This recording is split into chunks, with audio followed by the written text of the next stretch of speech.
পাপুনের গল্পঘরে আপনাদের সবাইকে স্বাগত। শুরু করতে চলেছি আজকে আরেকটি নতুন গল্প। এই গল্পের আজকে প্রথম পর্ব।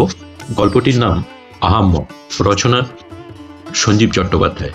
শুরু করতে চলেছি। আহাম্মক। জীবন একটা মুচকি হাসি। কি পেলে বাপধন? কাঁচকলা। এইভাবে শেষ করা যায় জীবন কাব্যের শেষ লাইন। জীবন কাব্য না বলে জীবন কাবাবও বলা যায়। শুরুটা তাহলে কিভাবে হবে? শুরুটা এইভাবে হতে পারে। আমার একটা ছাগল ছিল, সেই ছাগলটার গলায় লম্বা একটা দড়ি বেঁধে আমি আগে আগে চলেছি। ছাগলটা আমার পেছন পেছন আসছে। হঠাৎ দড়িটা আলগা হয়ে ঝুলে পড়ল। তাকিয়ে দেখি ছাগলটা নেই। কে দড়িটা কেটে ছাগলটা নিয়ে চম্পট দিয়েছে। দড়িটার মতো মনটাও আমার ঝুলে গেল। আমার স্বাদের ছাগল। নিজের ভাবনায় মশগুল হয়ে পথ হাঁটছিলুম। হাট থেকে কিনেছি ভাই পাটনায় ছাগল।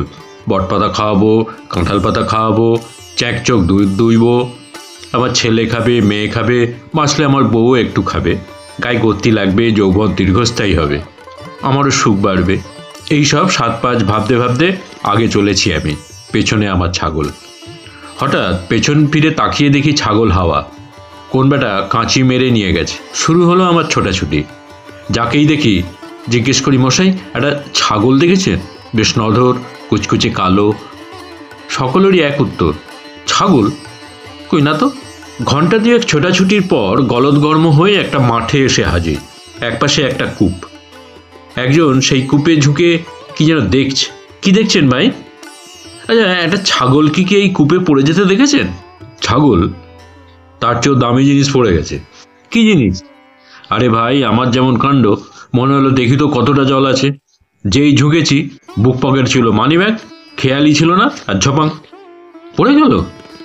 পড়বে না? 500 টাকা জলে গেল। উপায়? সে কথাই তো ভাবছি। তোমার বুঝি ছাগল গেছে? আগে হ্যাঁ গেছে। কে কেটে নিয়ে চম্পট দিয়েছে, ধরতে পারছি না। তোমাকে একটা রোজগারের পথ বাতলাবো?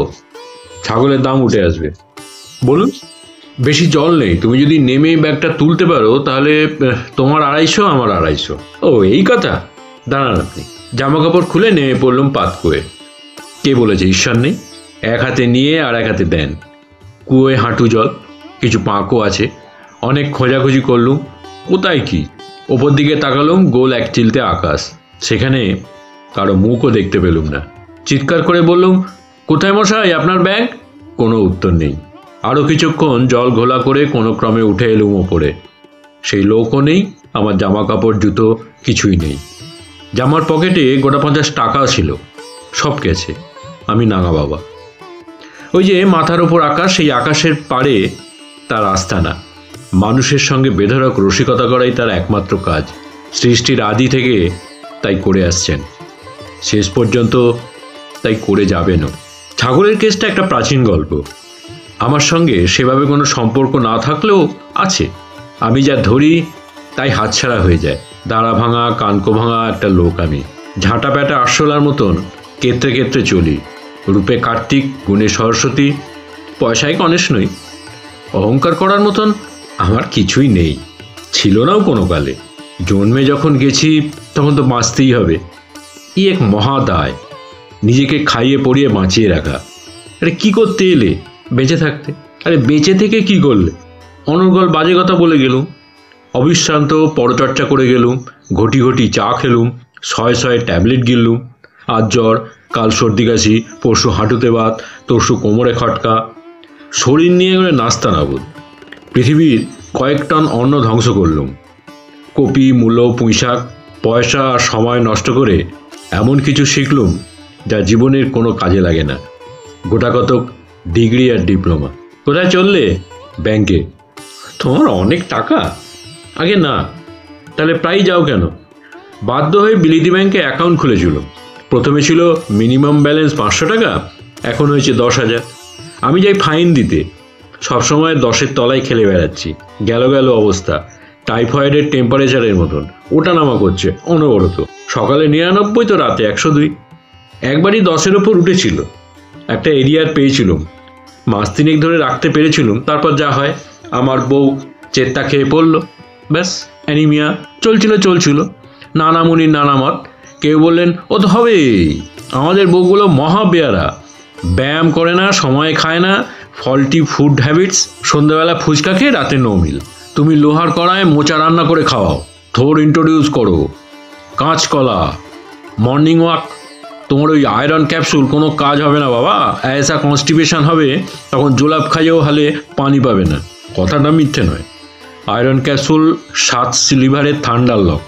আমাদের প্রবীণ ডাক্তারবাবুকে বললুম, তিনি বললেন কেন, ম্যাগনেসিয়াম দেওয়া আছে তো, আটকে যাওয়ার তো কথা না। তিনি জল খাওয়ান, ঘটি ঘটি জল। পৃথিবীটা অত সহজ নয়। যে দেশে রাবড়ি তৈরি হয় সে বড় সাংঘাতিক দেশ। তলায় আগুন, মাথায় বাতাস। কবি গাইয়াছেন, সর্প হয়ে দংশ তুমি, ওজা হয়ে ঝাড়ো। পাড়ার পঞ্চাকে যারা কোতল করলো তারাই প্রতিবাদ মিছিল করে থানা ঘেরাও করে বসে রইল সারাদিন। তখন যখন বুক পেট এক হয়ে গেল, তখন ক্যাপসুল ফেলে কড়া কিনতে ছুটল। দোকানদার বললেন, নিশ্চয়ই মা বেঁচে আছেন, লোহার কড়ায় একালে মেয়েরা রাঁধে না, ও সব প্রেসার কুকারে সিটি মেরে ছেড়ে দেয়, তার ঢালাই নেবেন না পেটাই? লোহা কোনটায় বেশি আছে? ভদ্রলোক হাঁ হয়ে গেলেন। বুঝলাম ব্যাপারটা পরিষ্কার করে বলা দরকার। আরে মাটা নয়, তিনি অনেক আগেই পৃথিবী ছেড়েছেন। আমার বউয়ের অ্যানিমিয়া হয়েছে, তাকে লোহা খাওয়াতে হবে। করা তো খুব গুরুপাক। তার চেয়ে যারা ওই লেদ ক্যাস্টানে কাজ করে তাদের কাছ থেকে এই কয়েক কেজি লোহার বাবড়ি কিনে নিন, ঝুরঝুরে আলু ভাজার মতন, খেতে সুবিধা হবে। আরে বাবা, সরাসরি লোহা খাবে না, লোহার কড়ায় মোচা, থোর, কাঁচকলা রেঁধে খাবে। তাহলে ওই খড়খড়ে ঢালাই করা নিয়ে যান। প্রথমে একটু গোবর জল দিয়ে ফুটিয়ে নেবেন, দোষ কেটে যাবে। আপনার স্ত্রী এসব বোধহয় হয়তো জানা নেই, সত্যি জানা নেই। এসব তো ডায়োসেশনে শেখায় না। এখন গোবর কোথায় পাওয়া যায়? প্রায়শ্চিত্তে গোবর খাওয়ার বিধান আছে, দশকর্মা ভাণ্ডারে কি পাওয়া যাবে? মালিক হুগলি জেলার, তিনি বললেন, গরু ধরুন, সারাটা জীবন কত কী যে ধরতে হবে। ছেলেবেলায় ঘুড়ি ধরেছি, চাকরি হচ্ছিল না, সবাই বলে মন্ত্রী ধরো, নিদেন একটা এমএলএ, ছেলে ভর্তির জন্যে মহারাজ। বউ বলছে মেয়ের বিয়ের জন্য ছেলে ধরো, আর এখন বলছে গরু ধরো। ভদ্রলোক আরেকটু যোগ করলেন, এখন দেশে অঢেল দুধ আছে, গরু নেই। চিতপুরের ডালপট্টির দিকে খোঁজ করুন, গরু না পান ঘুঁটে পাবেন, ঘুঁটে জলে ফেললেই গোবর। সাধু কবিরাজ ফতোয়া দিলেন, ভোরে তোমার স্ত্রীকে নিয়ে বেড়াতে বেরোবে, মিনিমাম 2 মাইল, ম্যাক্সিমাম যতটা পারো। সমস্ত রোগের একমাত্র চিকিৎসা ভোরের বাতাস। প্রকৃতি হলো শ্রেষ্ঠ কবিরাজ। প্রকৃতিতে থাকো, প্রকৃতি গায়ে মাখো, প্রকৃতি খাও। প্রকৃতি থেকে যত সরবে ততই এগোবে মৃত্যুর দিকে। সাধু কবিরাজ ইংরেজি জানেন, শেক্সপিয়ার মুখস্থ। টুক করে একটা লাইন তুলে বললেন, নেচার্স ন্যাচারাল। মানুষটি বড় অদ্ভুত ছিলেন। হাতিবাগানে শৈশব কেটেছে, শৈশবেই একটানে হিমালয়। কুমায়ুনের জঙ্গলে বাঘে না ধরলেন এক মহাপুরুষ। 17টা বছর ধ্যান ধারণা ভেষজ। অবশেষে গুরু বললেন, যাও মানব সেবা করো, অ্যালোপ্যাথির হাত থেকে অসহায় মানব জাতিকে বাঁচাও। সাধনায় গুরুকৃপায় সিদ্ধাই কিছুটা হয়েছিল। কলকাতার বড়লোক পাড়ায় এক নতুন 5তলা বাড়ির সর্বোচ্চ তলায় আসন পাতলেন। বড়লোকদের একটাই সমস্যা, ভোগের দুর্ভোগ। দেদার ভোগ, অথচ শরীর বিকল। টাকা মানেই সুগার, হাড় ঢিলে, রক্তে ফ্যাট, গাঁটে গাঁটে ক্যালসিয়াম, লিভারে মদের ঝাঁঝরি, চোখে পর্দা, ক্যান্সারের উঁকিঝুঁকি। এইরকম কোনো এক জেরবার হয়ে যাওয়া বড়লোকের ইমারতে সাধু কবিরাজ পাকাপাকিভাবে বসলেন। পরিধানে সামান্য একটি গামছা। সে এক অসাধারণ দৃশ্য। ঝকঝকে মোজাইক মেজে, সুসজ্জিত ঘর, 7 গোসলখানা, ইংরেজি খাট, একটি ব্যাঘ্রচর্ম। লাগোয়া হলঘরে সহকারী 2 মহিলা লতা পাতা, শিকড় বাকড়, শিল হামানদিস্তে সারাদিন মহাব্যস্ত। হিমালয় থেকে ওষুধই আসে, কলকাতার মানুষ বিধিমতো সেবন করে। এক এক নিদানের এক এক অনুপান। কোনো ওষুধ খেলে সেবনকারীকে শেষে দুধ খেতে হবে, কোনো ওষুধে আহারবিধি কচি পাঁঠার ঝোল। অসুস্থ মানুষ বড় অসহায়। আরও কিছুকাল এই নরক শহরে বাঁচার জন্যে মেঝেতে লুটোপুটি। সাধু কবিরাজ মশাই বসে আছেন খাটে। মেঝেতে তাবর তাবর মানুষ বসে আছেন জড়ভরত।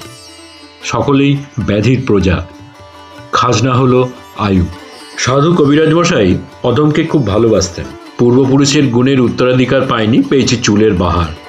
ঘাড়ের কাছে কালিদাস মার্কা কোঁচ। সেই বাহার দেখে কবিরাজ মশাই কবি বলে ডাকতেন। জীবনের কোনো ছন্দই যে মেলাতে পারেনি, সে হলো কবি। আজকাল অবশ্য গদ্য ছন্দে কবিতা হচ্ছে। জীবনের যে কোনো বিষয়ই কবিতা হতে পারে। সাহসে ভর করে 3-4 লাইন লিখেও ছিল। লজিকটা ছিল, শ্যামসম চুলের জোরে লড়াই করতেন, তাহলে আমি কেন ঝুঁটির জোরে কবিতা লিখতে পারবো না? কিছু শব্দের বাক্যবিন্যাস প্যাঁচ কাটা ছিপি বোতলের মুখে, যত ঘোড়াই ঘুরে যায় শিল খোলে না।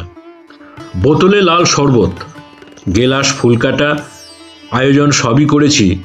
আলো নিভে গেলে মোমবাতি বাহারি, টাটকা দেশলাই, দেয়ালে প্রেমিকার ছবি, ছিপি আর খোলে না। অবশেষে ছুরি।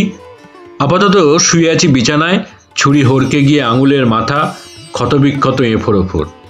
লাল শরবত বোতলে মজুদ, সাবধান করে গেছে সাবধানী, নিয়ে রাখো এটিএস। নিজের নাভির গন্ধে মৃগ পাগল হয়ে লাফায়। আমিও আমার রচনায় ক্ষিপ্ত হয়ে অনেককেই ভয় পাইয়ে দিয়েছিল। যাকে পাই তাকেই শোনাই। যে ভদ্রলোক খবরের কাগজ দিতে আসেন সেই রবিদাকেও শুনিয়েছি। তার সাইকেলের হাতলে থান থান সংবাদ এবং সাহিত্য ঘোরে, তিনি অবশ্যই সমজদার হবেন, এইরকম একটা ধারণা ছিল। তিনি হাসি হাসি মুখে শুনে বললেন, বুস্টার ডোজটা দিতে বলবেন না, অনেকেই নেন না, ভুল করেন। কবিতাটা অবশেষে সাধুজিকে শোনালো। তিনি বললেন, সত্যিই তাহলে লিখলে? চেপে রাখতে পারলে না? সরব কবির চেয়ে নীরব কবি ভালো নয় কি? হ্যাঁ, কবিতার চেয়ে কবি কবি ভাবটাই তো ভালো। জিনিসটা জমেনি বুঝি? আরে জমবে কি করে? পরিষ্কার বোঝা যাচ্ছে যে তুমি আমার 1 নম্বর পাঁচনটা দিন 15 খাও আর বউকে নিয়ে মর্নিং ওয়াক করো। শরীরে তেজ না এলে কবিতা জমবে না। শব্দকে রেওয়াজি মাংসের মতন কষতে হবে। কবিতার সঙ্গে দো পেঁয়াজির খুব মিল। চোট খেলো। তোমাকে কবি বলেছিলুম বলে সত্যিই কবিতা লিখতে গেলে? বোকা ছেলে। ছেলেবেলায় একবার গঙ্গায় ডুবতে ডুবতে বেঁচে গিয়েছিল। ঘটনাটা এইরকম, বিকেলবেলা জেটিতে বসে আছি, জোয়ারের ভরা গঙ্গা। 4-5 জন দুঃসাহসী ছেলে কোমরে গামছা বেঁধে জেটির ওপর থেকে জলে ড্রাইভ মারছে, উঠছে আবার পড়ছে। হঠাৎ বলা নেই কওয়া নেই, জামা জুতো পরা অবস্থায় আমিও মেরে দিলুম এক লাফ। সাঁতার জানি না, কিছু না, হাবুডুবু, গ্লাব গ্লাব করে জল খাচ্ছি। কি একজন চুলের ঝুঁটি ধরে সাঁতরে তীরে এনে বেধড়ক ধোলাই দিলে। বল, কেন লাফালি? কি বলবো?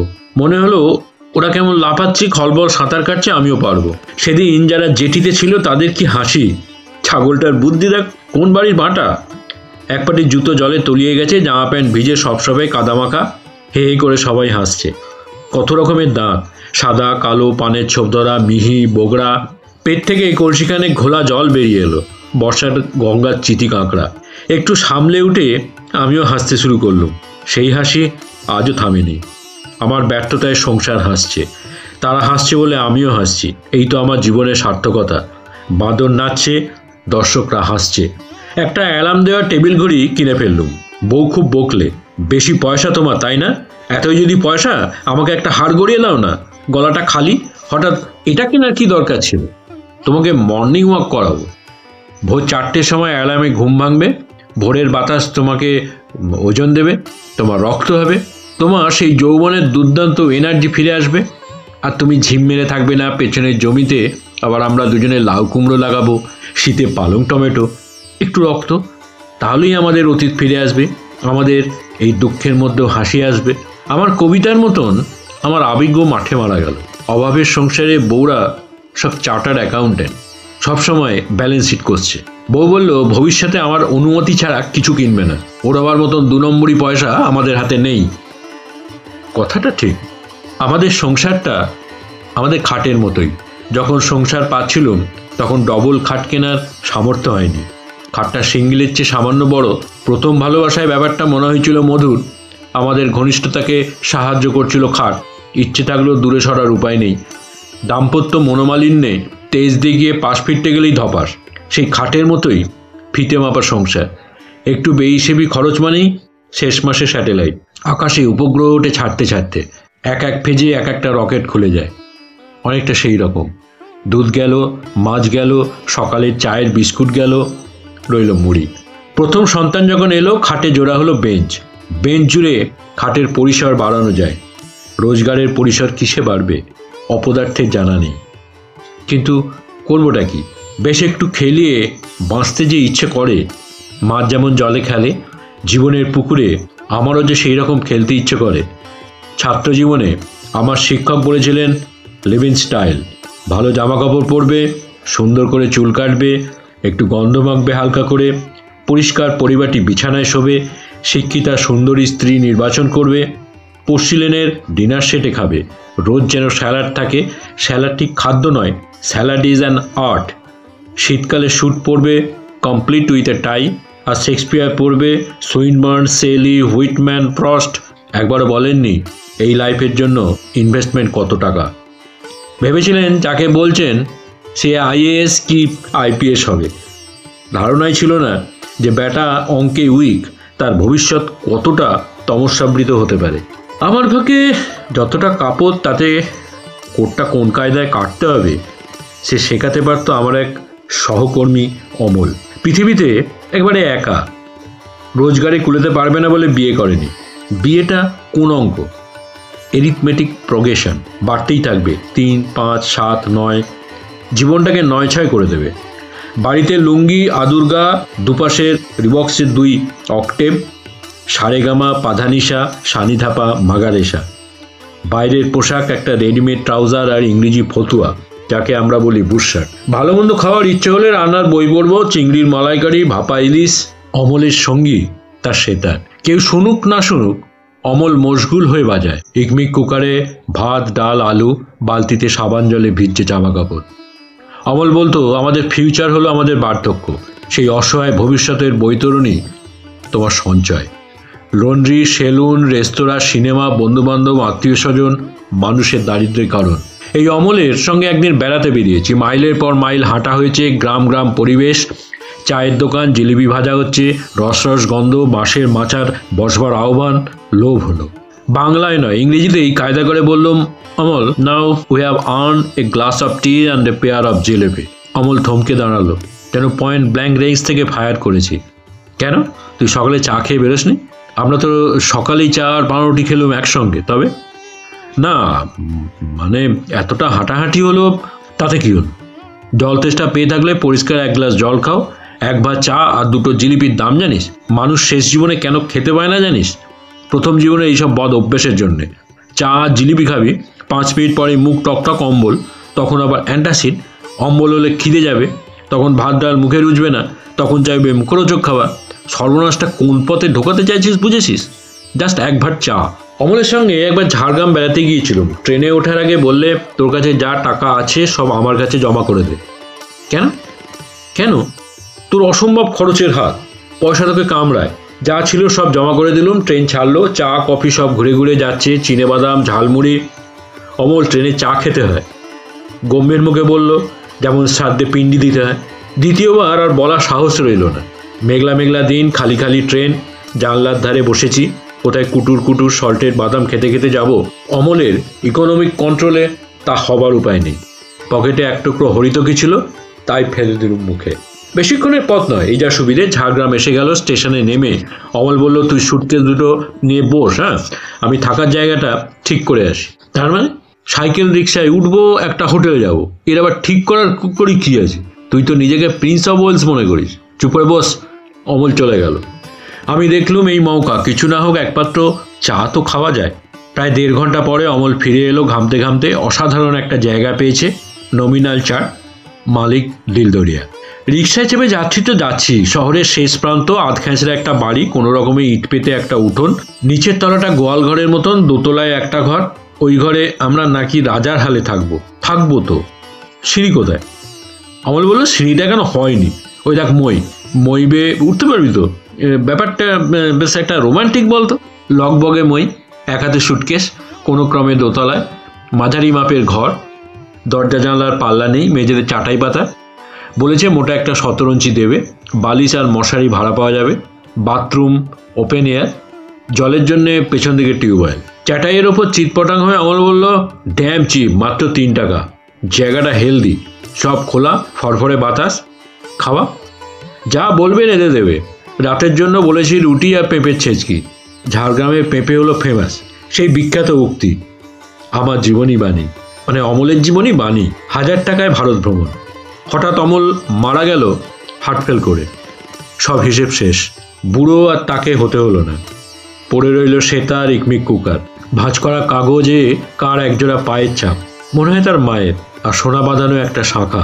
হিসেবি অমলের মৃত্যু দেখে আমি যেন আরও বেহিসেবি হয়ে গেছি।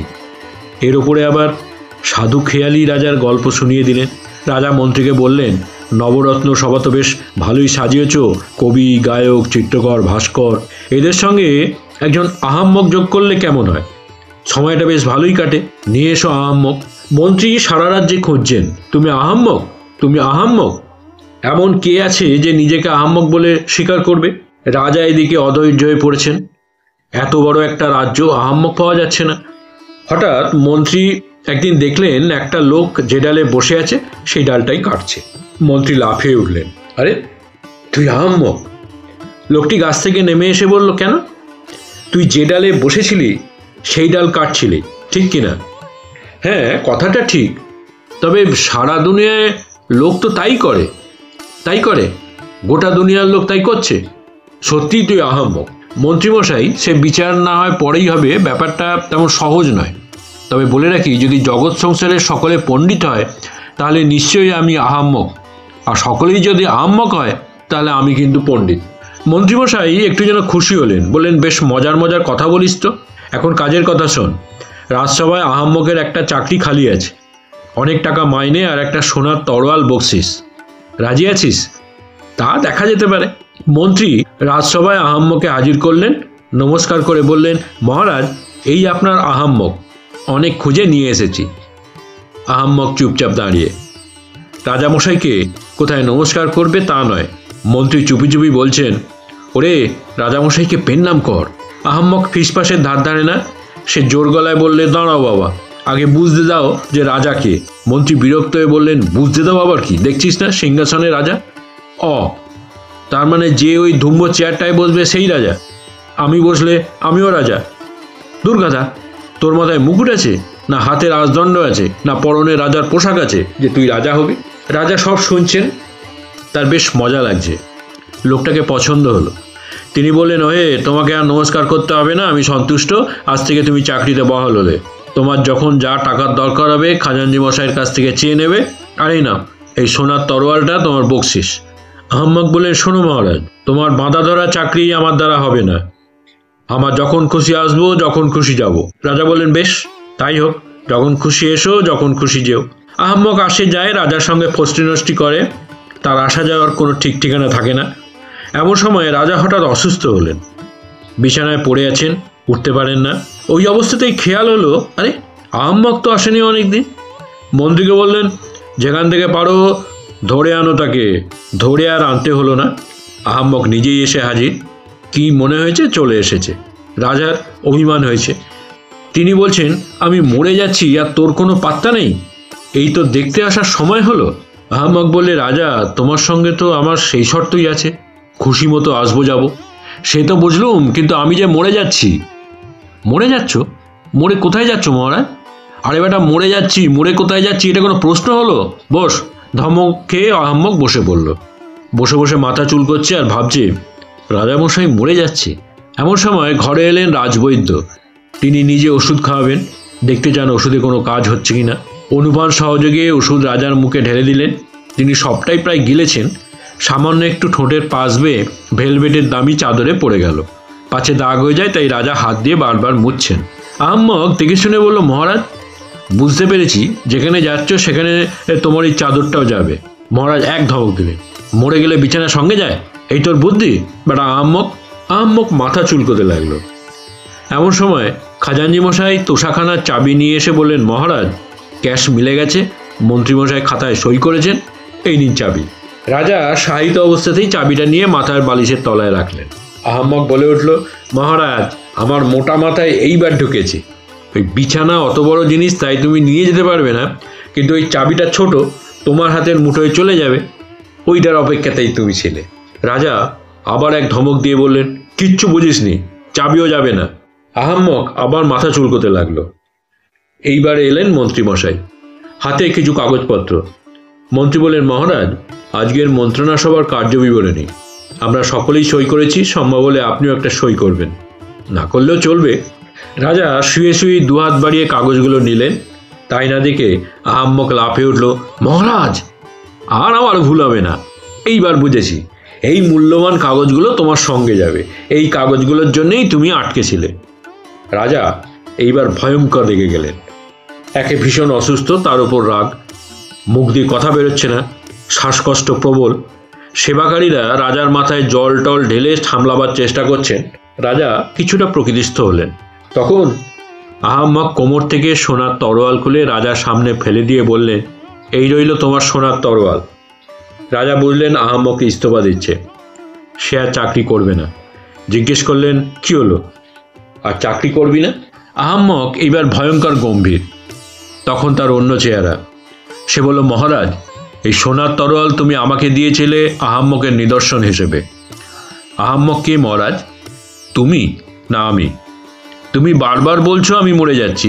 যখন জিজ্ঞেস করছি মহারাজ মরে যাচ্ছ কোথায়, কোন জায়গায়, তুমি উত্তর দিতে পারছো না। তুমি জানো না তুমি যাচ্ছ কোথায়। তুমি যাবে অথচ কোথায় যাবে জানো না। তার অর্থ তুমি এক আহাম্মক। আবার তুমি বলছো মরে গেলে বিছানা সঙ্গে যায় না, চাবি সঙ্গে যায় না, কাগজপত্র সঙ্গে যায় না, অথচ দুহাত বাড়িয়ে সেগুলোই আঁকড়ে ধরছ। আর আমি যে ডালে বসেছিলাম সেই ডাল কাটছি বলে আমাকে আহাম্মক বলা হয়েছিল। প্রশ্ন হলো, এই কাজ কে না করছে? নিজের আয়ুর বলে বলিয়ান হয়ে মানুষের যত লম্পঝম্প, প্রতিদিন সেই আয়ু ক্ষয় করছে বৃথা কাজে। যে ডালে বসে আছো সেই ডালই কাটছে। কিছু করার নেই, এই হলো মানুষের নিয়তি।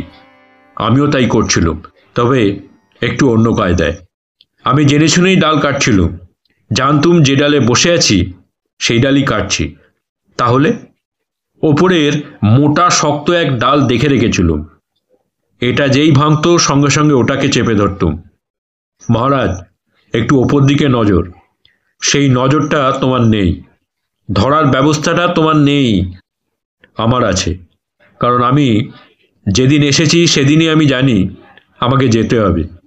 কালের কাটারি দিয়ে দিনের ডাল কাটছি। ভিডিওটা যদি ভালো লেগে থাকে তাহলে চ্যানেলটিকে সাবস্ক্রাইব করে পাশে থাকা বেল আইকনটিকে প্রেস করে রাখবেন, যাতে পরবর্তী পর্বটি দিলেই সাথে সাথে তার নোটিফিকেশানটি আপনাদের কাছে পৌঁছে যায়। লাইক করবেন, কমেন্টস করবেন, ভালো লাগলে শেয়ার করবেন, পাশে থাকবেন। ধন্যবাদ, নমস্কার।